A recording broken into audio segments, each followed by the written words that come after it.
का कब्जा लिए हुए। शैतान हमें अपने असली मकसद से कैसे फेरता है, डाइवर्ट कैसे करता है, ताकि जिसको कहते हैं कंसंट्रेशन, तवज्जो का मरकज, जो चीज होनी चाहिए उससे कैसे शैतान तुम्हें मोड़ता है, बार बार मोड़ता है। तुमको अल्लाह रब्बुल इज्जत को राजी करना चाहिए था।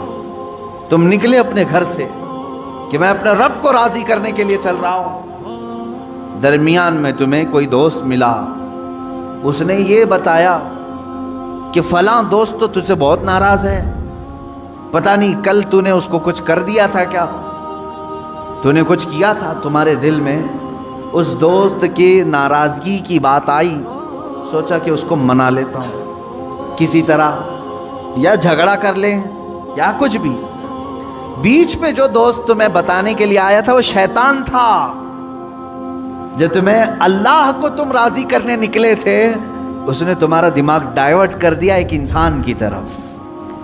तुम जा रहे थे रब्बे जुल जलाल की इबादत के लिए, उसे मनाने के लिए, शैतान ने तुम्हारे दिल में ये बात डाल दी कि पहले इसका काम कर दो, और उधर चले गए, उसको मनाते रहे, वो नहीं माना। यहाँ तक कि कुछ लोग ऐसे हैं जिनको मनाने में तुम्हें बरसों लग जाते हैं, वो नहीं मानते। होता है इसे, आप अच्छा काम करके, उन्हें सलाम पहुंचा करके, उन्हें तोहफे दे करके मनाने की कोशिश करते, नहीं मानते कुछ लोग। हाय अफसोस, मेरा मौला तो सिर्फ एक ही सजदे में मान जाता है, एक सजदे में मान जाता है। ये नहीं मालूम है बंदों को, अफसोस है कि जिसे बहुत जल्दी मनाया जा सकता था, उसे छोड़कर हम दुनिया को मनाने में लग गए। आप पूरी जिंदगी का अगर तजजिया करें तो मैं आपको बताता हूं, सारी चेंजेस आपने सिर्फ और सिर्फ दुनिया वालों के लिए कर ली अपने आप में। सारी चेंजेस आपने दुनिया को देखा, ये बहुत फैशन कर रही है, और इस तरह से अगर मैं कपड़े पहनूं तो ये मुझे इज्जत से देखेंगे, नहीं पहनूंगा तो मुझसे दूर हो जाएंगे। फैशन चल रहा है, पैंट इधर से फाड़ना है, इधर से फाड़ना है, पहनना है, तो तुमने सिर्फ और सिर्फ उनका दिल रखने के लिए, उनके सामने अपना स्टेटस रखने के लिए अपने आप को चेंज कर लिया। शैतान है वो जो तुम्हें अय्याशी की तरफ ले जाते हैं इंसानों की शक्ल में। कुरान पाक में आपने नहीं सुना, अल्लाह रब्बुल इज्जत ने फरमाया मिनल जिन्नती वन्नास, यानी वसवसे डालने वाले जो शयातीन होते हैं वो जिन्नात में से भी होते हैं, इंसानों में से भी होते हैं। शयातीन अल इंसी वल जिन्न, कुरान में ये भी आया है, इंसानों में भी शैतान होते हैं, जिन्नात में भी शैतान होते हैं। इंसानों में कैसे? तुम्हारे दोस्त की शक्ल में आएगा, कभी तुम्हें पता भी नहीं चलेगा, और वो तुम्हारा जहन डाइवर्ट कर रहा होगा, तुम्हें भटका रहा होगा, और उसकी बातों पर तुमने अपने आप को बदल लिया। एक मसला मैं आपको बता दूं, शरीयत का मसला, उससे आप अंदाज़ा करें कि हम किस कदर शैतान की पैरवी करते हैं और कितनी जल्दी डाइवर्ट हो जाते हैं।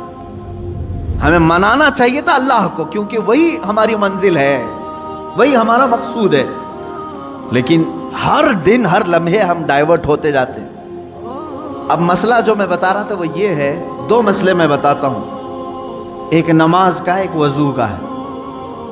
अक्सर लोगों की ये शिकायत भी मेरे पास आती है,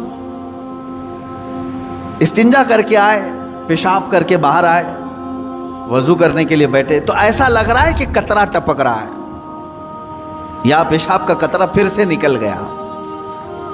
ऐसे कई लोगों को होता है, फिर गए वो, फिर धो कर के आए, फिर लगा कि नहीं पेशाब का कतरा निकल रहा है।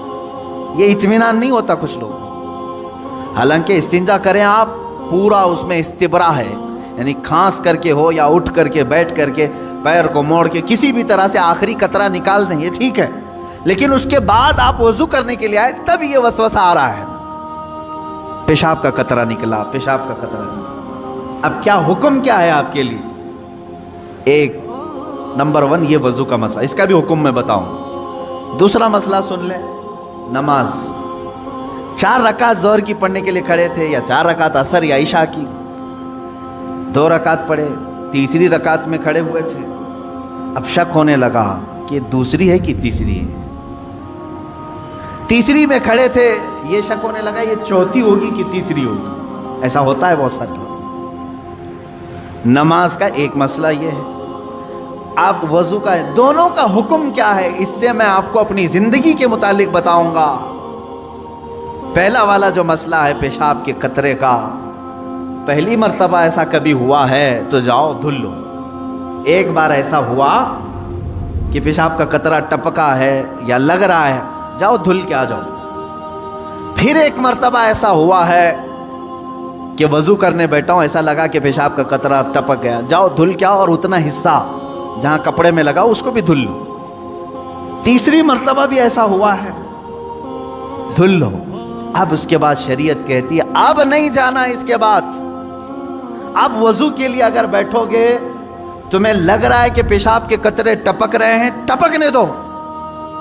तुम पानी ले लो एक चुल्लू में और उस जगह पर छिड़क दो पानी, पानी वहां पर उस कपड़े के ऊपर छिड़क दो। क्यों? इसलिए कि कहा गया है कि बाद में अगर तुम्हें वसवसा भी आने लगे तो यूं समझ लो ये पेशाब का कतरा नहीं बल्कि मेरा छिड़का हुआ पानी है, मेरा छिड़का हुआ पानी। अच्छा, ऐसा क्यों कराया गया? शक तो हो रहा है। सुने, फुकाए कराम ने फरमाया, ऐ बंदे तुझे इबादत अल्लाह की करनी है। किसकी करनी है? अल्लाह को राजी करना है। और ये जो वसवसे आ रहे हैं तुझे, ये शैतान के हैं। अगर तू बार बार उठ करके धोने के लिए चला जाएगा तो बात ये होगी कि तू शैतान की पैरवी कर रहा है अल्लाह को छोड़ करके। यहां शरीयत ने यहां तक कहा कि शैतान की पैरवी हो जाएगी अगर कसरत से तू करने लग गया। जब शैतान वसवसा डाला उठ गए, जब शैतान शक डाला फिर उठ गए। बार बार अगर ख्याल आ रहा है तो उस पर अमल करना जायज नहीं। पानी छिड़क लो और कहो मैं शैतान की पैरवी नहीं करूंगा, मेरे मौला की इबादत करूं। दूसरा मसला नमाज का कि जिसमें अगर 3 में 4 में शक हो, एक बार हो गया तो चलो दोहरा लो, 2 बार हो गया तो चलो ठीक है, जितना यकीन है उसके आगे की रकातें पढ़ लो। अब अगर बार बार ऐसा शक होता है तो फरमाया गया अपनी नमाज वैसे ही कंप्लीट करो, इसलिए कि ये शैतान तुम्हें वसवसे डाल रहा है। अगर तुम उसके वसवसों की तरफ जाओगे तो यहाँ होगा ये कि तुम शैतान की पैरवी में लग गए। हकीकत में नमाज तो रहमान की इबादत है। आप समझ रहे हैं? ये 2 मसलों से मैं तुम्हें बताऊंगा मेरे अजीजों, पूरी जिंदगी भर शैतान इसी तरह से करता है, तुम्हें अपने असली मकसद से डाइवर्ट करके किसी आम फजूल चीज में लगा देता है, फजूल चीज में लगा देता है। इसीलिए अब जैसे किसी ने अपने पूरे घर की फिक्र में, अपनी जायदाद की फिक्र में पूरी जिंदगी खत्म कर दी, उसे मालूम ही नहीं कितने दिन रहने वाला था, कितनी इमारतें बना रहा है, कितनी छतें कायम करेगा। ऐ बंदे, तेरी जिंदगी लंबी से लंबी जाती तो 70-80 साल की, तो बना ही रहा है 30-40 साल की उम्र में। बचे हैं तेरे पास 25-30 साल। इन 25-30 सालों के लिए तूने अपनी पूरी जिंदगी झोंक दी, सेहत और तबीयत सब बर्बाद कर डाली। लेकिन जहाँ 100 साल सोना है कि 200 साल कि 500 साल कि 1000 साल, हमें मालूम नहीं कब्रिस्तान में कितना सोना है, वहाँ के लिए बंदा एक रात की भी इबादत करने को तैयार नहीं, एक तस्बीह घुमाने को भी तैयार नहीं, वहाँ की इमारत तैयार करने को बंदा तैयार नहीं। ये शैतान डाइवर्ट कर चुका है तुम्हें। तुम्हारी असली मंजिल तो वो थी, तुम्हें लगा दिया किसी और काम में, तुम्हें लगा दिया किसी और काम में। अजीज़ान गिरामी, इसीलिए तो शायर ने कहा था, आगाह अपनी मौत से कोई बशर नहीं, सामान 100 बरस का है पल की खबर नहीं। 100 बरस के प्लान है, पल की खबर नहीं। तो शैतान इस तरह से जो हर जिंदगी में डाइवर्ट करता है,